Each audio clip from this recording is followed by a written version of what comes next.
नमस्कार साथियों। कल से मेरे खिलाफ एक स्क्रिप्टेड कैंपेन चलाया जा रहा है। सेम भाषा, सेम बातें, सेम आरोप। ये कोई कोइंसिडेंस नहीं है, बल्कि एक कोऑर्डिनेटेड अटैक है। पहले मैंने सोचा कि मुझे इसका जवाब नहीं देना चाहिए। फिर लगा कि कहीं एक झूठ को 100 बार बोला जाए तो कुछ लोग मान ना लें, इसलिए मैंने सोचा कि जवाब दूं। आम आदमी पार्टी ने 3 आरोप लगाते हुए यह कहा कि इन 3 आरोपों की वजह से हम राघव चड्ढा को पार्लियामेंट में बोलने का मौका नहीं देंगे। राघव चड्ढा के पार्लियामेंट में बोलने पर रोक इसलिए लगाई गई क्योंकि उन्होंने ये 3 गलतियां करी। मैं एक एक करके इन तीनों पर आपसे बात करना चाहूंगा। पहला आरोप कि जब ऑपोजिशन पार्लियामेंट से वॉकआउट करता है, सदन से वॉकआउट करता है, तो राघव चड्ढा वहीं बैठे रहते हैं, वो वॉकआउट नहीं करते।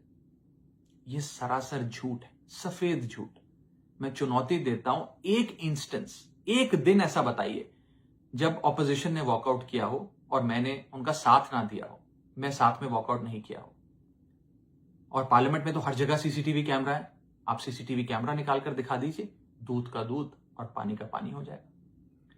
दूसरा आरोप लगाया कि राघव चड्ढा ने चीफ इलेक्शन कमिश्नर के इंपीचमेंट मोशन पर, यानी कि मुख्य चुनाव आयुक्त को हटाने वाली जो याचिका थी, उस पर साइन करने से मना कर दी। दूसरा सफेद झूठ। ना मुझे आम आदमी पार्टी के किसी भी नेता ने इस मोशन पर साइन करने के लिए कहा, ना औपचारिक तौर पर कहा, ना अनौपचारिक तौर पर कहा। और आम आदमी पार्टी के राज्यसभा में कुल 10 सांसद हैं, जिनमें से 6 या 7 सांसदों ने इस मोशन पर खुद ही साइन नहीं किया। तो भला इसमें मेरी क्या गलती? खाली सारा दोष मुझ पर ही क्यों मढ़ा जा रहा है? और इस मोशन के लिए राज्यसभा में कुल 50 सिग्नेचर चाहिए होते हैं, यानी कि 105 विपक्षी सांसदों में से मात्र 50 सिग्नेचर से ये याचिका पूरी हो जाती। तो इतना शोर क्यों? और तीसरा आरोप जो मुझ पर लगाया गया वो ये था कि राघव चड्ढा डर गए हैं और इसलिए वो बेकार मुद्दे उठाते हैं। पहली बात मैं बता दूं कि मैं पार्लियामेंट में शोर मचाने, चीखने, चिल्लाने, माइक तोड़ने या गाली देने नहीं गया। मैं वहां पर जनता के मुद्दे उठाने गया हूं, लोगों की बात करने गया हूं। और मैंने कौन सा मुद्दा नहीं उठाया?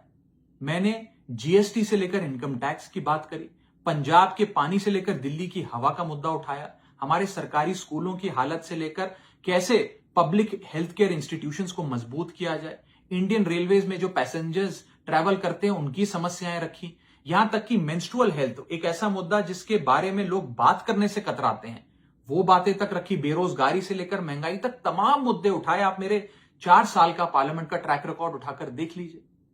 और मैं पार्लियामेंट में इंपैक्ट क्रिएट करने गया हूं, मैं पार्लियामेंट में रकस क्रिएट करने नहीं गया।